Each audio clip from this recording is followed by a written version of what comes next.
Son las 2 en punto. Bienvenidos. Gracias por acompañarnos en este seminario virtual. Esta es nuestra tercera sesión de la serie de 5 seminarios virtuales donde se discutirán formas de mejoramiento de la productividad en el sitio de trabajo. Mi nombre es Magdalena Medú García y yo seré su moderadora en esta sesión. Nuestro invitado del día de hoy, Gustavo Luna, gerente de cuentas regionales en Danfoss, nos platicará de cómo minimizar los reemplazos y ajustes innecesarios de la válvula de expansión termostática a través del uso del dispositivo de medición para la inyección correcta del refrigerante. Sus micrófonos serán silenciados, mas nos pueden enviar sus preguntas por el chat box que se encuentra en el módulo de GoToWebinar. Contestaremos sus preguntas al final de esta sesión. Lo último a mencionar es que esta sesión será grabada y estará disponible en nuestro canal de YouTube, @DanfossSchoolUS. Ahora sí, estamos listos para empezar. Muchísimas gracias, Gustavo, por estar este día con nosotros. Gracias, Magda, por esta bienvenida. Muy buenas tardes a cada uno de los participantes atendiendo. El tema, como lo mencionó Magda, que vamos a tomar hoy es determinando la operación correcta del dispositivo de expansión. Es nuestro tema número 3 de esta serie de seminarios. Y pues bueno, en esta sesión trataremos de cubrir un poquito el funcionamiento, digamos, de los dispositivos de medición, tanto fijos como adaptativos. Así como, bueno, parámetros importantes para que el funcionamiento de cada uno de ellos sea el correcto. Vamos a ver un poquito también puntos de cómo podemos determinar o cómo podemos saber si un dispositivo de medición o una, digamos, measuring device está funcionando correctamente y qué opciones están, digamos, disponibles para que nosotros podamos corregir cualquier falla que podamos encontrar. Tocaremos puntos al principio, bueno, qué es un dispositivo de medición, cuál es el propósito, a qué se dedica o qué hace. Veremos un poquito de cómo funcionan los dispositivos de expansión llamados simples o de orificio fijo. Veremos también un poquito de los sistemas de medición de refrigerante adaptativos, así como sus principios de operación. Veremos también un poquito en este tema de los dispositivos de medición adaptativos, qué importancia tiene la carga del bulbo sensor o qué hace el bulbo sensor por ejemplo, en una TXV o en una válvula de expansión termostática. Veremos también los motores paso a paso y de modulación paulatina. Digamos, veremos también el sobrecalentamiento. Estos dos últimos, principalmente hablando de válvulas de expansión electrónicas o llamadas EEB por sus siglas en inglés. Primeramente, antes de comenzar, ustedes, bueno, ya han visto el sistema de refrigeración básico y hay un componente de los 4 principales que es el dispositivo de medición. Este dispositivo, digamos, de medición, la función que tiene o el propósito básicamente se divide en dos funciones. El propósito se divide en 2 funciones. Una es, digamos, crear un diferencial de presión para que podamos bajar la temperatura y bajar la presión del refrigerante. Y en segunda es controlar qué tanto refrigerante estamos nosotros administrando a nuestro evaporador. Cabe recordar que el flujo a través de la válvula de expansión o del dispositivo de expansión debe ser el mismo o llegará a ser el mismo en un equilibrio con respecto a la cantidad de refrigerante que está bombeando nuestro compresor. Recordemos, el compresor bombea el refrigerante en su estado gaseoso, el condensador lo condensa, lo vuelve líquido. Ese líquido saturado de refrigerante pasa a través de una reducción de espacio donde se crea un diferencial de presión. Bajamos la temperatura de ese refrigerante y lo suministramos en un evaporador. Este evaporador va a estar absorbiendo la carga térmica del lugar o del espacio en el que vamos a enfriar o que queremos enfriar y va a salir al final de nuestro evaporador en su forma gaseosa nuevamente, en forma de gas sobrecalentado, para poder regresar nuevamente al compresor, enfriar el compresor por dentro y llegar nuevamente a la succión, donde va a descargar nuevamente hacia nuestro sistema. Entonces, el dispositivo, digamos, de expansión se encarga básicamente de restringir el área por la cual fluye nuestro refrigerante. Digamos que la expansión de ese refrigerante ocurre específicamente en la abertura o en el área donde esa restricción vuelve a su diámetro original o a su volumen original. Una vez que se produce la expansión, digamos que la misma masa de refrigerante que estaba dentro de ese comprimida, dentro de esa área o de esa restricción o que pasó a través de esa restricción, experimenta de pronto un cambio en el volumen o en el área, en el volumen en el cual estar. De tal manera de que de esa manera se produce una caída de presión y al producirse una caída de presión, baja también la temperatura del refrigerante que nosotros estamos haciendo pasar a través de ese tubo capilar o de esa restricción o ese, TXV. Sí, digamos que tenemos una gran diferencial de presión. Ahora, como el refrigerante que pasa o que entra en nuestro dispositivo de expansión es líquido saturado, que es lo que tenemos a la salida de nuestro condensador, la presión cae y la temperatura también cae. Entre más diferencial de presión, entre más caída de presión tengamos, menor será la temperatura que nosotros tengamos en ese refrigerante a la salida de nuestro dispositivo de expansión. De tal manera que ahí es donde vamos a estar, ahora sí que llevando la temperatura a un punto donde nos va a permitir extraer el calor o la carga térmica del área donde estamos enfriando, que queremos enfriar. Hay una especie de, digamos, fallas que podemos ocurrir o que puede ocurrir en el sistema que se le llaman flash gas o destellos de gas. Esto ocurre, digamos, cuando la caída de presión se da antes del dispositivo de expansión. Digamos, en este caso, en este ejemplo, tenemos un filtro que está bloqueado, está, digamos, haciendo que la temperatura y la presión caigan. Eso está haciendo que, digamos, tengamos flash gas o destellos de gas saliendo de nuestro filtro y gas entrando a nuestra válvula de expansión no funciona muy correctamente para absorber esa carga térmica o ese calor que nosotros queremos deshacernos en el área de enfriar.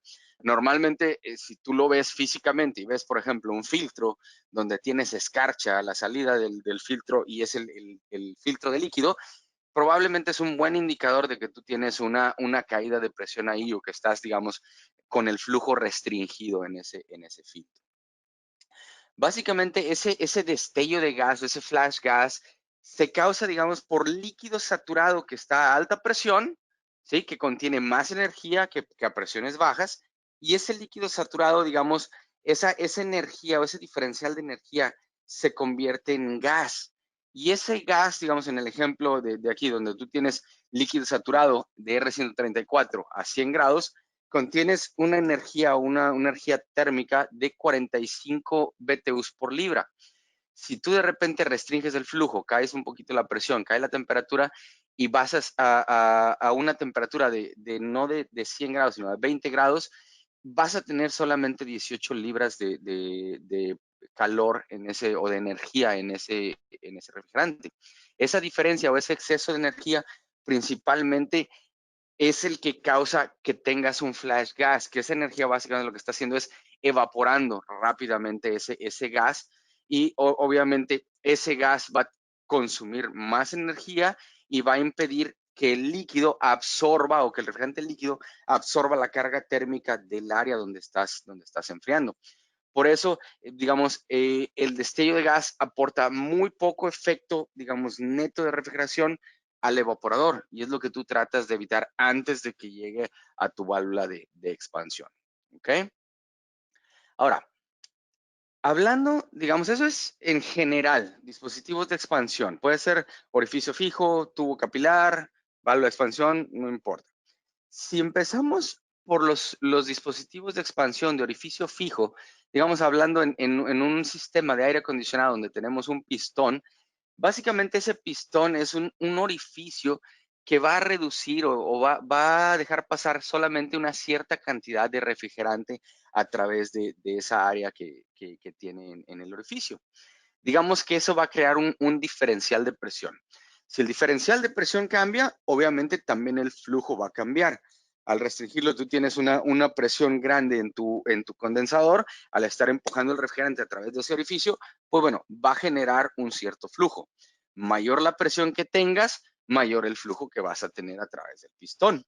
Menor la presión, obviamente, menor flujo es el que vas a tener a través del pistón. ¿Ok? Esto ocurre de manera similar si hablamos de un sistema de refrigeración, donde a lo mejor es un botellero o a lo mejor es algún congelador o algún enfriador pequeño, donde tú en lugar de tener un pistón tienes un tubo capilar. Digamos que los tubos capilares básicamente es un tubo de cobre, generalmente, de un diámetro pequeño, de un orificio de un diámetro reducido y de una cierta longitud. Lo más que aumentes el diámetro y o disminuyas la longitud de ese tubo capilar, menor va a ser el diferencial de presión que tú tienes, ya que el flujo, bueno, va a ser mayor. Digamos que ese dimensionamiento de los tubos capilares, tú lo tienes que hacer basado en la capacidad del evaporador, en la temperatura y la presión de diferencial que tú vas a tener a través de ese tubo capilar.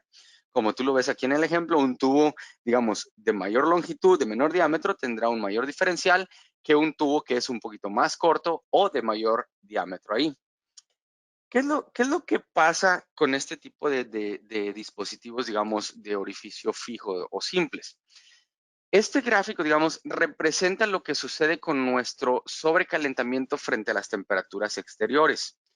Observa cómo el recalentamiento o el sobrecalentamiento puede caer a niveles muy bajos, digamos al grado de los 2 Fahrenheit, por ponerte un ejemplo, si tú tienes una temperatura ambiente de 100 grados. ¿Qué es lo que pasa? ¿Qué es lo que sucede con esto? Normalmente tú tienes un orificio fijo, una restricción. Al tener una alta presión a la entrada de esa restricción, mayor va a ser el flujo que tú vas a tener en ese evaporador. ¿Sí? Menor la presión, menor el flujo, por lo tanto, tu, digamos, sobrecalentamiento va a ser mayor. Más refrigerante en tu evaporador, menor es el subcooling que tú vas a tener ahí. ¿Ok? Ahora, ¿cómo puedes determinar el rendimiento del dispositivo de medición de un orificio fijo?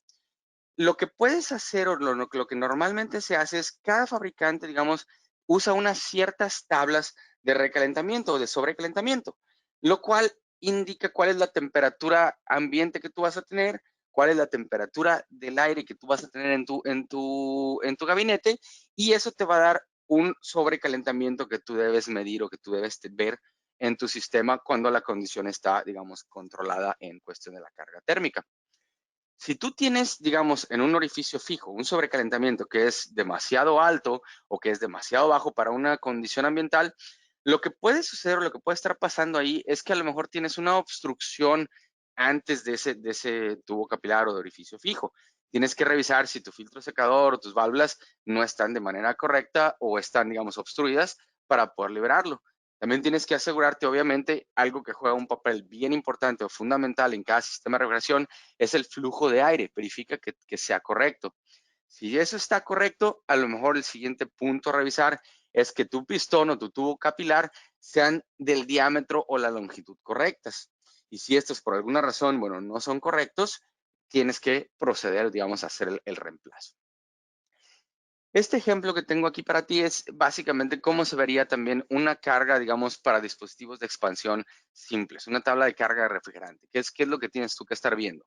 A mayor cantidad de, digamos, o temperatura ambiente, menor va a ser el sobrecalentamiento que tú vas a estar viendo dependiendo la temperatura, digamos, del aire que tengas interior. Mayor temperatura que tengas en el interior, mayor va a ser el sobrecalentamiento que tú vas a ver a una condición dada de temperatura ambiente. Observa, digamos, cómo aumenta el sobrecalentamiento en el bulbo.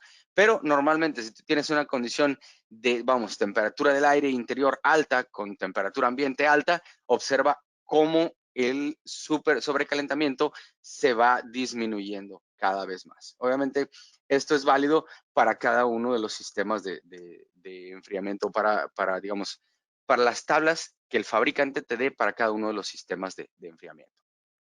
Ahora, si tú tienes un dispositivo de expansión fijo también y tu temperatura cae, digamos que tu temperatura exterior es un día lluvioso o hizo un poquito de frío, digamos por la tarde, digamos, esto puede disminuir la temperatura de saturación y esto te aumentará, digamos, el sobrecalentamiento y la temperatura promedio del tu evaporador.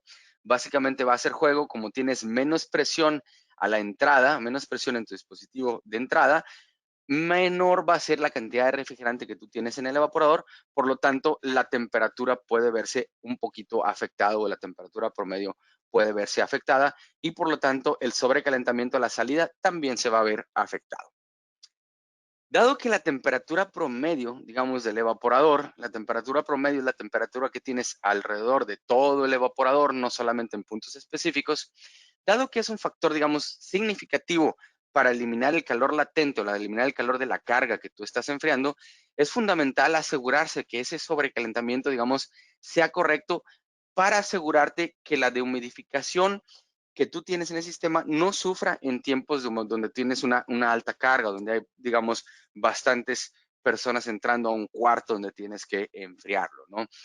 Básicamente tienes que checar la temperatura de saturación, tienes que checar que tu sobrecalentamiento esté en el valor aceptable de acuerdo a la tabla y obviamente, bueno, tu temperatura promedio va a estar muy similar a la temperatura de saturación a lo largo, digamos, de todo el evaporador. Eso es hablando, digamos, de sistemas de orificio fijo, de medición de orificio fijo. Hablando en cuestión de dispositivos de medición adaptativo, esto llegó a ser mucho más popular, digo, es más popular hoy en día, pero empezó a ser más popular alrededor del 2005, 2006, cuando empezaron a requerirse sistemas de enfriamiento que tuvieran una mejor, digamos, eficiencia energética. Una eficiencia que no dependiera propiamente de las condiciones ambientes que tú tienes allá afuera. Una de las maneras más fáciles, digamos, de llegar a esta eficiencia energética es colocar un dispositivo de medición adaptativo. ¿A qué se refiere? Este tiene un orificio, digamos, que puede ser adaptado de acuerdo a la necesidad de refrigerante que tu evaporador tenga. Las ventajas de estos dispositivos con respecto a los de restricción simples o fijos, puede ser que se acomodan mejor, digamos, a cambios en los valores ambientales, como les mencionaba, pero además a cambios en los valores de la carga térmica que tú tengas.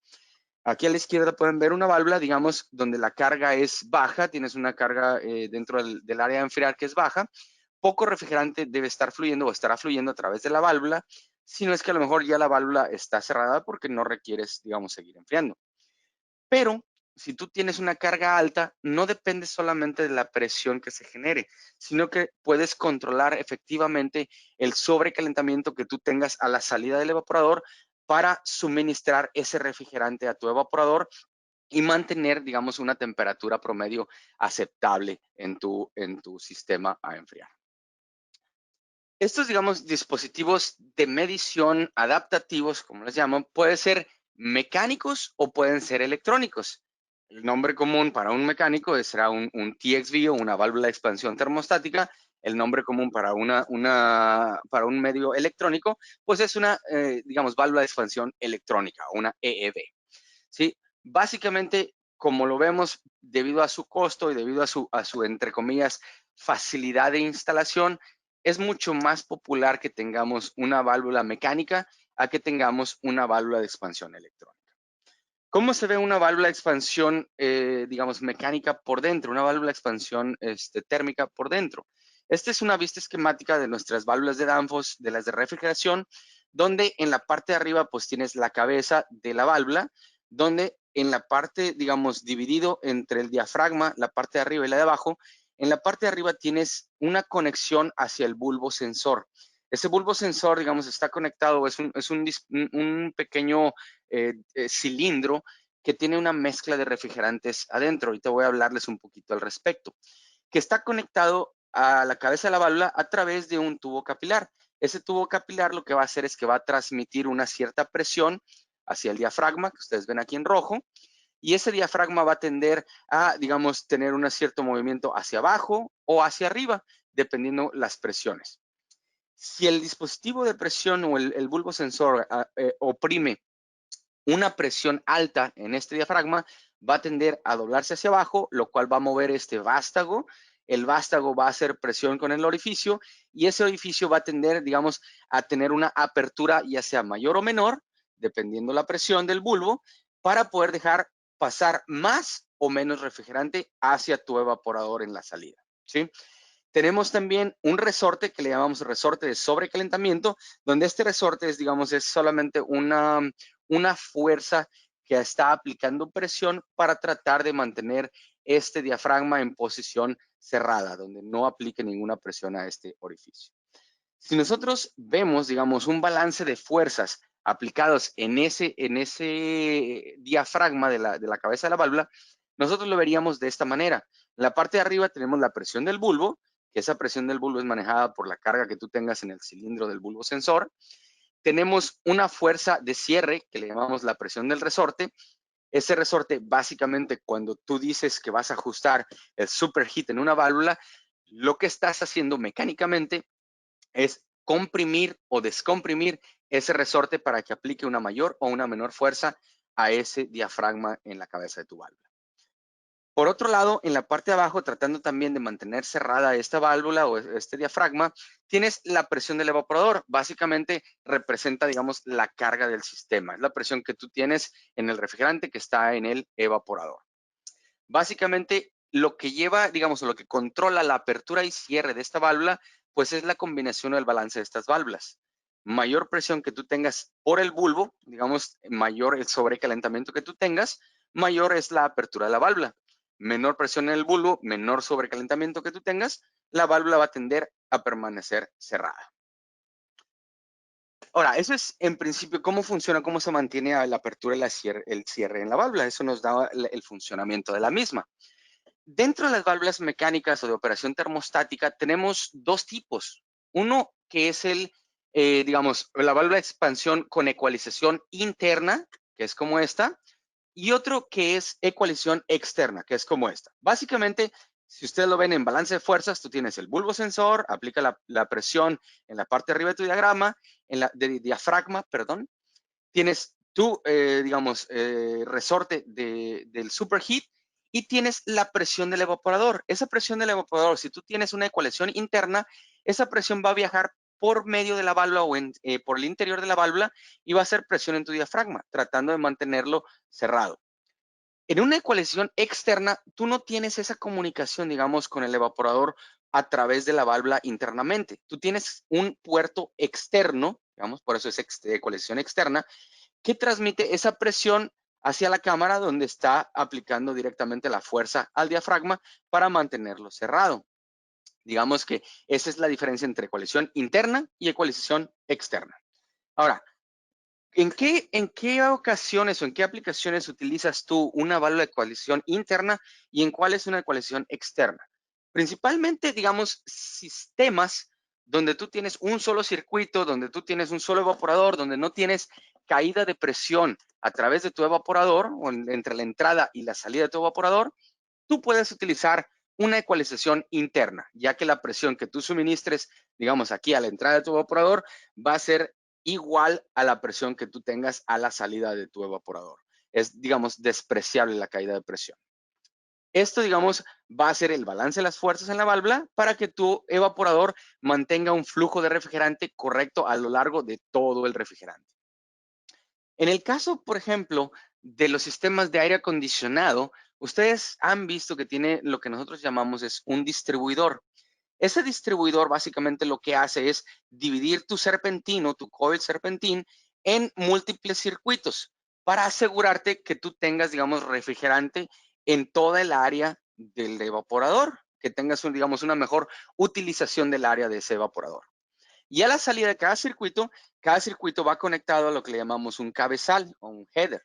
Ese header normalmente tiene un diámetro mayor, lo cual hace que a la salida de este refrigerante la presión tienda a bajar, ¿sí? Entonces, la presión que tú tienes a la salida de tu evaporador a través del header es menor que la presión que tú tienes a la entrada de tu distribuidor, ya que aquí tú estás generando una cierta restricción para entrar a tu evaporador. Si tú no compensas esa caída de presión que tú tienes a la entrada de tu distribuidor con la que tienes a la salida, vas a estar mandando una falsa señal a tu válvula y lo que va a pasar es que vas a tener mayor presión en la parte de abajo de tu diafragma, mayor presión que la que tú tienes en el bulbo y tu evaporador va a estar, digamos, hambriento o va a estar necesitando mayor refrigerante. Lo que hacemos para compensar esa caída de presión a través del refrigerante es conectar un puerto externo, ¿sí? Que vaya conectado directamente a la salida de tu evaporador. Normalmente esto se conecta entre 5 a 6 pulgadas posteriores al bulbo sensor, o esa es, digamos, en las mejores prácticas la recomendación. Esa línea lo que va a hacer es llevar esa presión a tu diafragma y decir, ok, sí, la presión es un poquito más baja, necesitamos poner un poquito más de refrigerante dentro de este evaporador. Y de esa manera, tú vas a tener un superheat que está controlado correctamente por tu válvula y no vas a tener un evaporador que esté, digamos, hambriento de más refrigerante. Hablando de estas válvulas y de cómo funcionan o cuál es su gráfico, en este gráfico ustedes pueden ver la línea de apertura de la válvula de expansión termostática. Normalmente tenemos una cierta capacidad nominal y todas las válvulas de expansión, digamos, mecánicas, tienen lo que nosotros llamamos una capacidad reservada. Esa capacidad reservada básicamente es una apertura extra que se utiliza en espacios o digamos en momentos donde tú tienes una alta carga térmica en ese enfriador.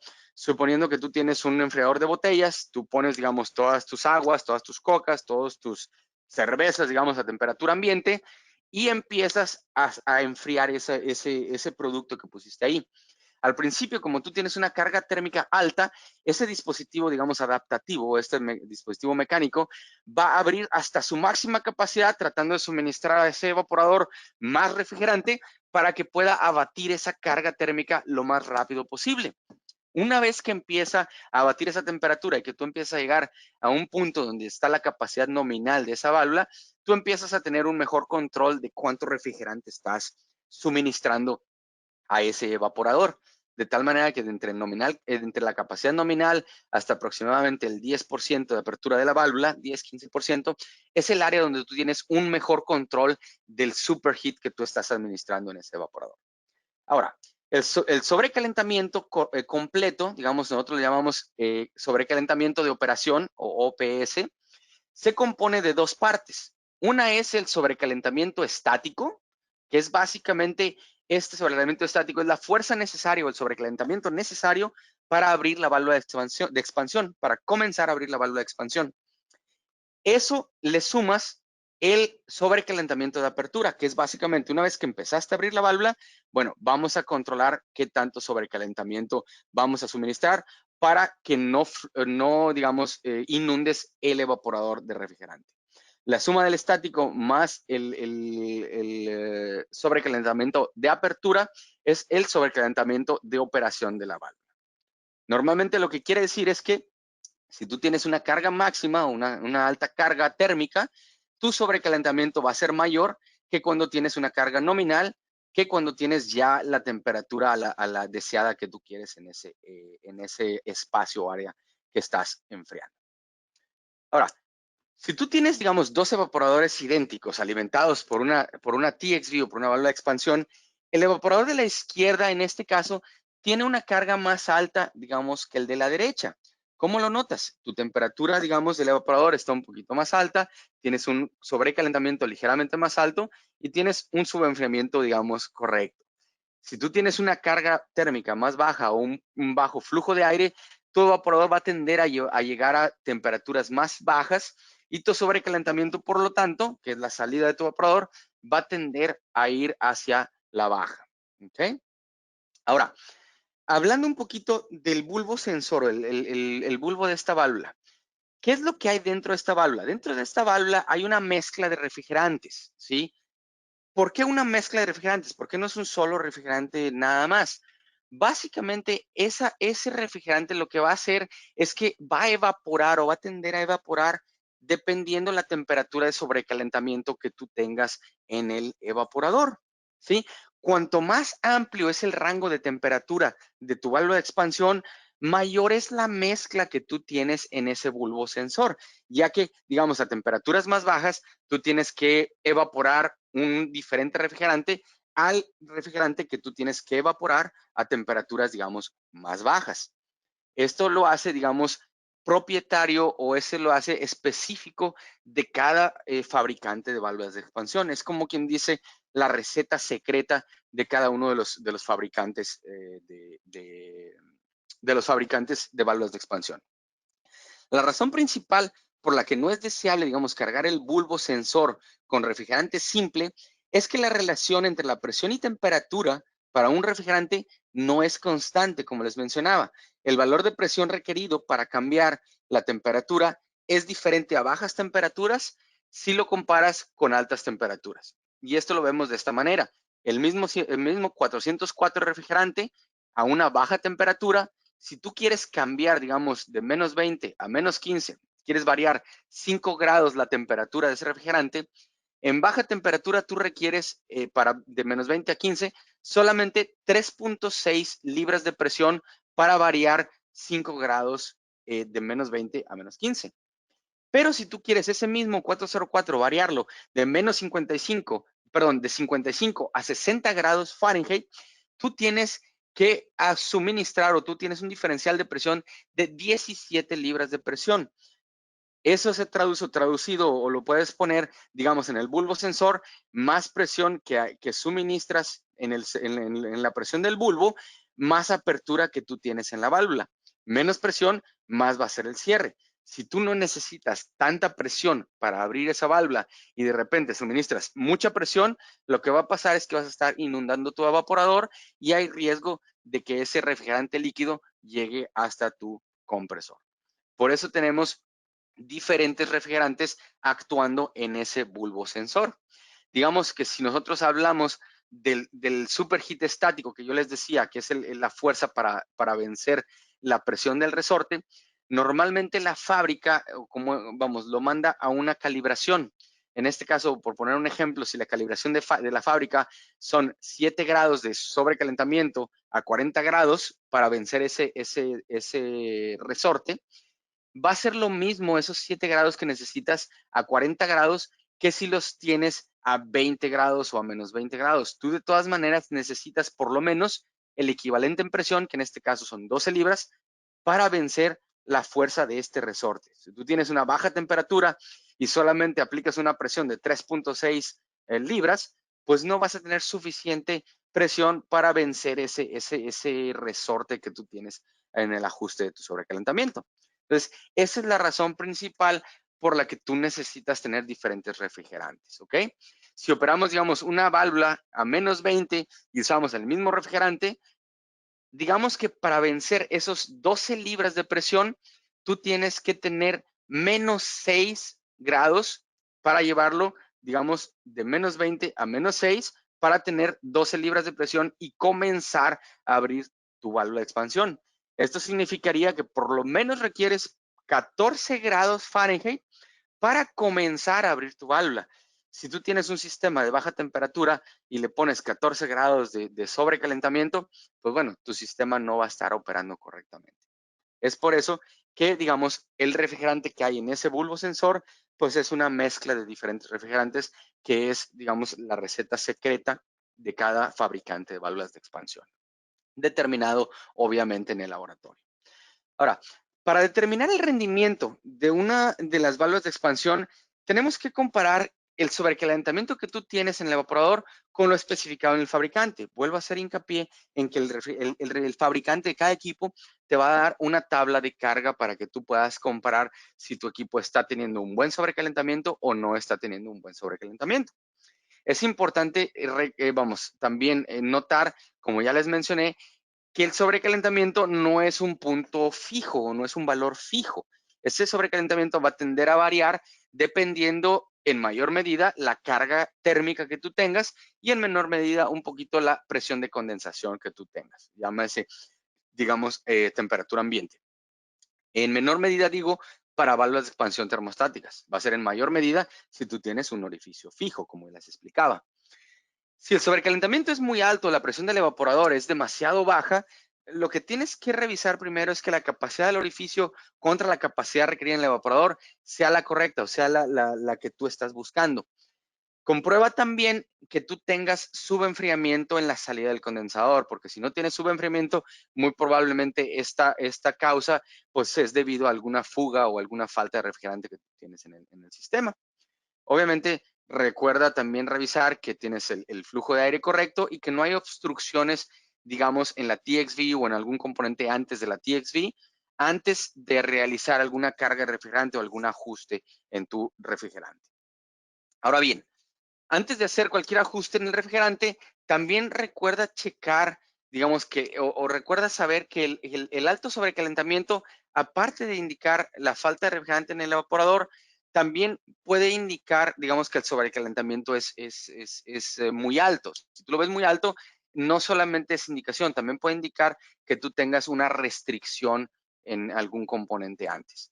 Si tú vas a modificar, digamos, el sobrecalentamiento en una válvula, tratar de ajustarlo, tratar de verlo, recuerda que cada ajuste que tú hagas en una válvula en el sobrecalentamiento va a requerir alrededor de 10 a 15 minutos para estabilizar ese sistema. Es decir, que estabilizar que el mismo flujo que tú tienes a través de la válvula es el mismo flujo que tu compresor te está dando en la compresión. Si una prueba rápida que puedes hacer, como mencionaba en cursos anteriores, es que tú sostengas el bulbo sensor en la mano. Si este bulbo sensor responde al cambio de temperatura que tú le estás suministrando en tu mano, es probable que por ahí vaya tu falla en la TXV. A lo mejor está obstruida, está bloqueada. Si este es el caso, la mejor opción es cambiar. Ahora bien, esto es respecto a las válvulas de expansión mecánicas. Pasando, hablando un poquito de las válvulas de expansión electrónica, tú puedes tener válvulas de modulación de pulsos o puedes tener válvulas de motor paso a paso, lo que llaman los stepper motors. Y digamos, es una fotografía de la línea que Danfoss ofrece, desde las más pequeñas capacidades, digamos, hasta chillers de gran capacidad. Estas válvulas de expansión electrónica son dispositivos, digamos, de medición que son adaptativos también y dependen de la presión de entrada y de la temperatura de entrada para controlar el flujo de refrigerante. Principalmente hay dos tipos, las de motor paso a paso y las de modulación de ancho de pulso. ¿En qué se diferencian? Ahorita los vamos a ver, pero para entender precisamente cómo funciona una válvula electrónica, principalmente tú debes de tener un controlador. Ese controlador está cargado con algoritmos, digamos, inteligentes que te van a hacer o te van a controlar qué tanta apertura o qué tanto cierre tú tienes que tener en el orificio de esta válvula, dependiendo de las condiciones que tú tengas. ¿Cómo checas las condiciones? Pues bueno, tienes que tener un transductor de presión o digamos, un sistema que te mida la presión y te la convierta a una señal eléctrica para que tu controlador la lea. Y tú tienes que tener también un termopar o un sensor, ¿sí? Que también te traduzca esa señal de temperatura, la salida de tu evaporador, la traduzca en una señal eléctrica para que tu controlador, mediante esos algoritmos, calcule el sobrecalentamiento que está viendo a la salida del evaporador y mande una señal a ese motor o a esa modulación de pulso para que abra o cierre esa válvula. Básicamente, lo mismo que hace la carga de refrigerante en el bulbo sensor en las válvulas de expansión mecánicas, en este caso lo hace el controlador más el transductor más el sensor, digamos, de temperatura. Ahora, las válvulas electrónicas se ven más afectadas por la diferencial de presión entre el evaporador y el condensador. Por lo tanto, digamos, la diferencia esperada debe utilizarse para seleccionar la válvula. Para seleccionar la válvula correcta, tienes que identificar primero la temperatura de condensación y evaporación correctas para la capacidad de la válvula. En este ejemplo, tú tienes, digamos, la temperatura de condensación y la temperatura de evaporador de la temperatura, donde tú puedes notar que a una cierta temperatura tú tienes una cierta capacidad. Lo que puedes notar aquí, o lo que hace, digamos, un poquito más eficiente a esta válvula, es que siempre funciona a su máxima capacidad. Tú no tienes una capacidad de reserva, digamos, en esta válvula. Lo que hace es que tu válvula siempre tenga una capacidad muy similar o muy estable a lo largo de toda la temperatura de evaporación a la que esa válvula puede funcionar. Y normalmente te da un rango amplio de funcionamiento. En este caso, si tú lo ves, digamos, a 95, tú tienes 6 toneladas, a menos 40, 6.10 a menos 35, 6.12 a menos 25, y digamos que baja hasta 5.91 toneladas. 0.10 toneladas no es casi nada de variación para una válvula, y digamos, te da todo el rango de evaporación. Este tipo de válvulas también tienes que notar, son válvulas que modulan lentamente a la apertura al principio. ¿Para qué? Para controlarte el flujo de refrigerante si tú tienes, digamos, una carga baja en tu área que estás enfriando. Y tiene una apertura relativamente rápida, ¿sí? Cuando tú tienes una carga alta en tu sistema, ¿sí? Las características de esta válvula, digamos, son optimizadas para tener una carga parcial en este aspecto. Si hablamos de las válvulas o de cómo funciona una válvula de modulación de ancho de pulso, esta se va a ver muy similar a una válvula de expansión o una válvula solenoide. Esa válvula solenoide básicamente es como tienes el solenoide o el pulso de apertura y cierre, si lo vemos de esta manera, va a tener un pulso de apertura y de cierre. Esa modulación, digamos, va en brackets de 6 segundos a su vez, o en el caso, digamos, de las válvulas Danfoss.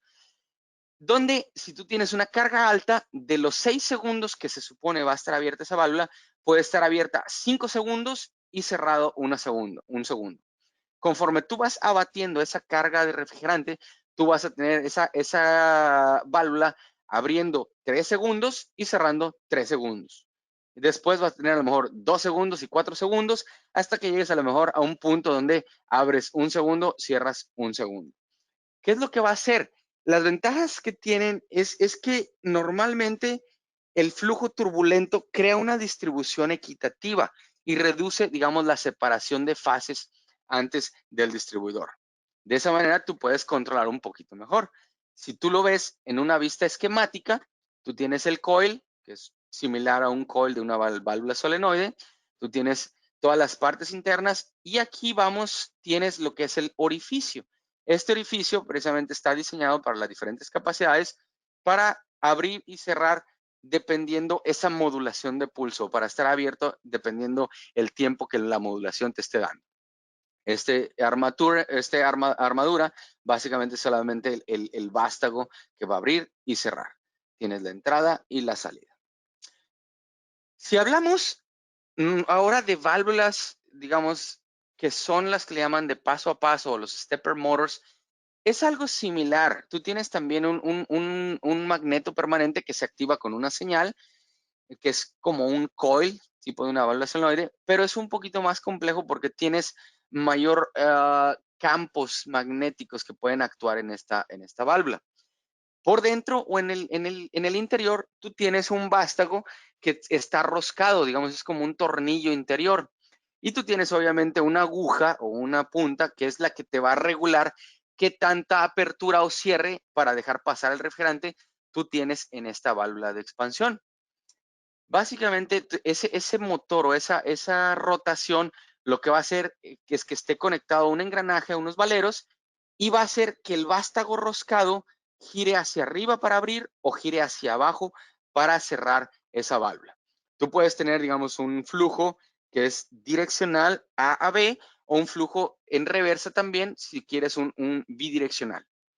Este uso, pues vamos, lo puedes tener o se puede transformar en un movimiento lineal. Porque este giro de ese motor stepper que tú le estás mandando con el controlador electrónico, al giras este tornillo, lo traduces en un movimiento lineal hacia arriba o hacia abajo.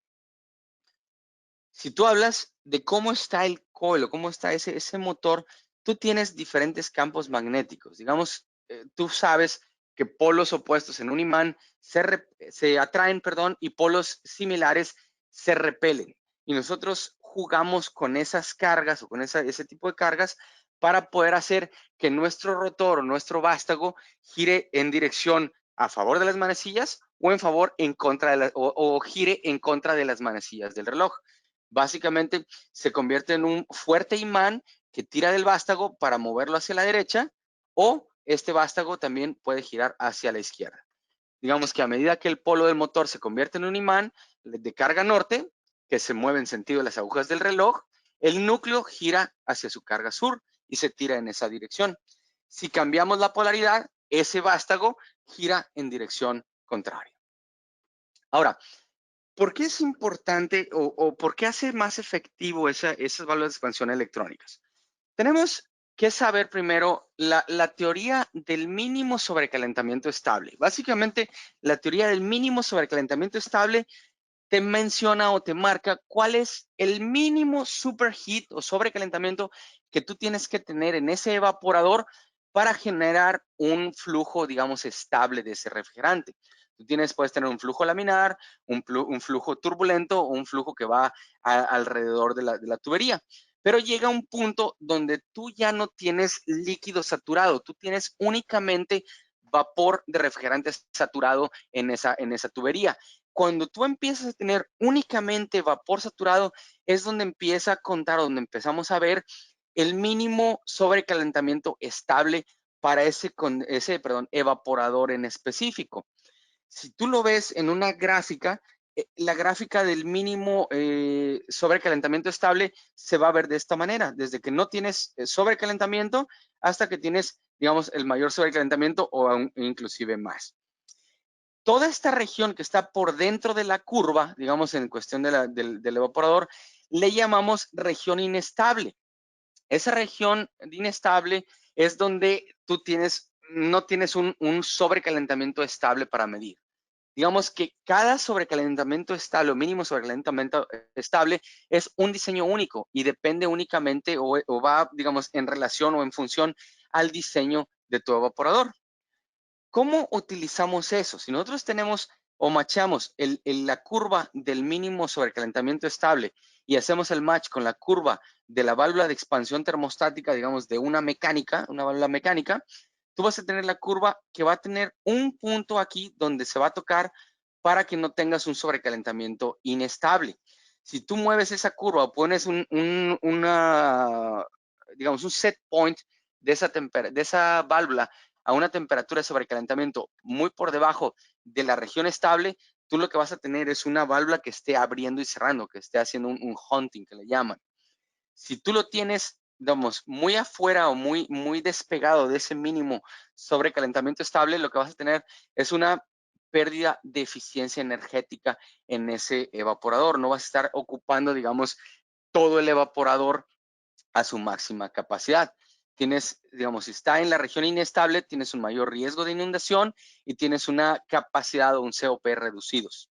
Si el sobrecalentamiento es muy alto, tienes una disminución en la temperatura de saturación del evaporador y no va a tener la eficiencia que tú estás requiriendo o la correcta. Ahora bien, ¿qué es lo que hace una válvula de expansión electrónica? La válvula de expansión electrónica, debido a los, digamos, algoritmos que tú puedes o que tú cargaste en el controlador electrónico, lo que va a hacer es que esa válvula abra en función del mínimo sobrecalentamiento estable de tu evaporador, haciendo una mímica, digamos, muy cerrada o muy cercana a esa región, digamos, del mínimo sobrecalentamiento estable. De tal manera que si tu sobrecalentamiento estable empieza en los 4 grados, tu válvula va a controlar 4 grados. Si continúa a 5 grados, tu válvula va a subir a 5 grados. Y va a tratar de mantener esa región lo más pegada hacia tu sobrecalentamiento estable. De esa manera, ¿qué es el beneficio que tú vas a tener? El beneficio que tú vas a tener es que tu evaporador va a estar utilizado en su totalidad de la mejor manera o de la manera más eficiente. Tú tienes, digamos, una adaptación también que es superior a lo que es un cambio en la condición de la temperatura ambiente de condensación o a la temperatura que tú tengas de la carga que tú estás abatiendo, ¿sí? Esa mayor capacidad, bueno, tu refrigerante va a ser mejor utilizado porque tú vas a tener, digamos, saturación, el refrigerante líquido en saturación en mayor área de tu evaporador, lo cual va a permitir que tú absorbas una mejor carga. Vas a tener también una mayor presión en el evaporador, ¿sí? Sin dejar, obviamente, o sin hacer que el líquido salga de tu evaporador.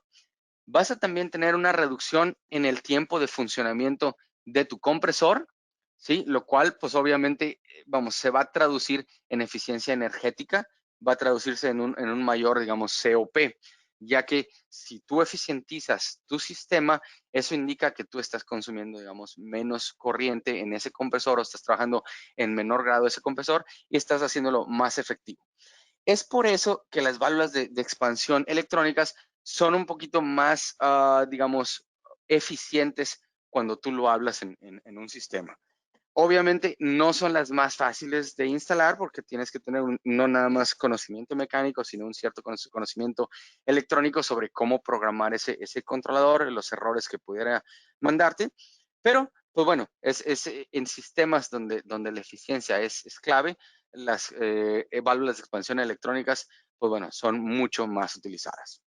Ahora, hasta aquí, bueno, llega la presentación. Como ya lo vimos, espero que haya quedado un poquito claro las diferencias entre lo que es el orificio fijo, entre lo que es la válvula de expansión termostática mecánica en sus dos facetas, ecualización interna y ecualización externa, y lo que es, digamos, un poquito del funcionamiento de las válvulas de expansión electrónica.